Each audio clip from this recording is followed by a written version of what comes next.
Welcome back to Statesman.com and another edition of the High School Blitz. I'm Danny Davis. This is Rick Cantu. Rick, it's the fourth round of the postseason.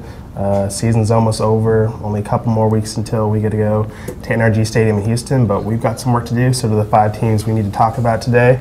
Let's start off with the Vandergrift Vista Ridge. 2-11-2 teams are going to meet at the Palace on Palmer on Friday night. You saw the first meeting this year between these two teams. 63-55 Vandergrift win. What happens this time? I don't know what's going to happen this time because this is the one game of the four that I've been waffling with. I'm going to pick Vista Ridge to win. I think they have an edge in one area. Vandergrift's defense allowed 592 yards against Edinburgh Vela last week.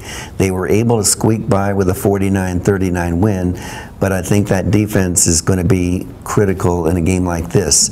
It is kind of funny. I was doing the numbers the last 2 years. Vandergrift has outscored Vista Ridge in the two last meetings by a score of 115 to 111.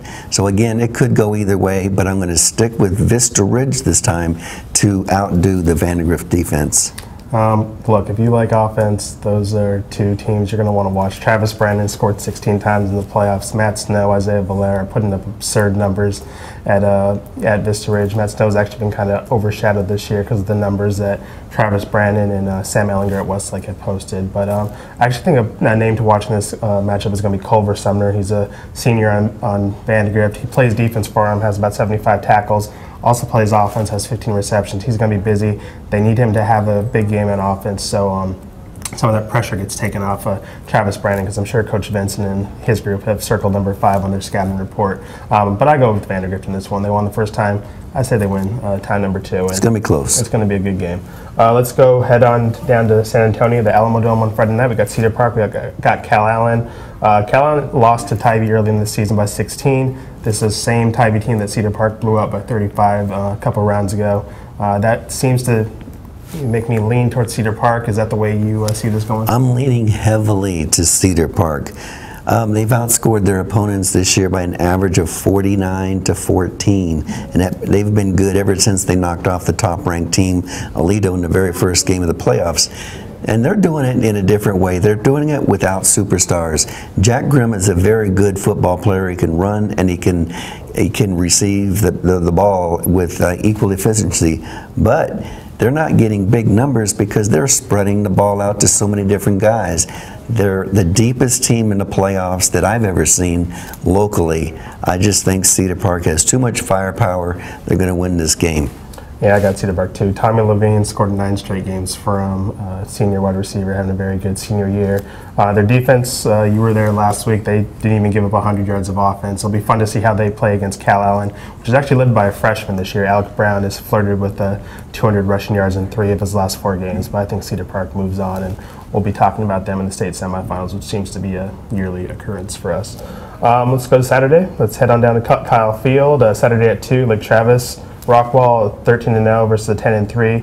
Rockwall, even though they have those 3 losses, they have won 10 straight. Both teams have blown out Coppers Cove. If you want a similar opponent to compare the teams to, what do you think happens here? I think Lake Travis is going to win with defense. I think that's the one facet of their game that hasn't taken a step back at any point. If I could single out 3 guys with about 100 total tackles, Aiden Estrada, Garrett Womack, Mateo Lopez, and Austin Hiller.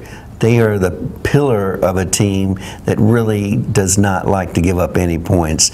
And Rockwall, it's going to be a tough go. They're averaging 30 points a game in the playoffs, but it could go Lake Travis's way. Yeah, and that list of the guys you mentioned doesn't even mention Tevin Paul. I know a guy that you've written about this season, a Cal commit, 7 sacks for him. So, I mean, that Lake Travis defense, we think of Lake Travis as an offensive school with all the quarterbacks they produce, but Hank Carter knows how to coach defense, and those kids know how to play over there. I pick Lake Travis too. Speaking of Lake Travis, we got district rival Westlake just down the road in Cypress over at the Berry Center playing at Humboldt-Tascasita. Both 12-1 teams, but Humboldt-Tascasita's loss was to a team that Westlake just beat a couple rounds ago, the Woodlands. Will the Chaparrals move on? Is Sam Ellinger going to get it done? I think Sam Ellinger will get it done. The thing about Westlake is they're peaking right now. The thing about Atascocita is they peaked a long time ago. In their playoff victories, they've won 3 games, obviously. They've won by 5, 5, and 7 points. So they're just squeaking by teams in the playoffs. I like the Chase Coakley, Reed Klubnik passing combination for receiving yards for Westlake. So Ellinger's got his targets out there.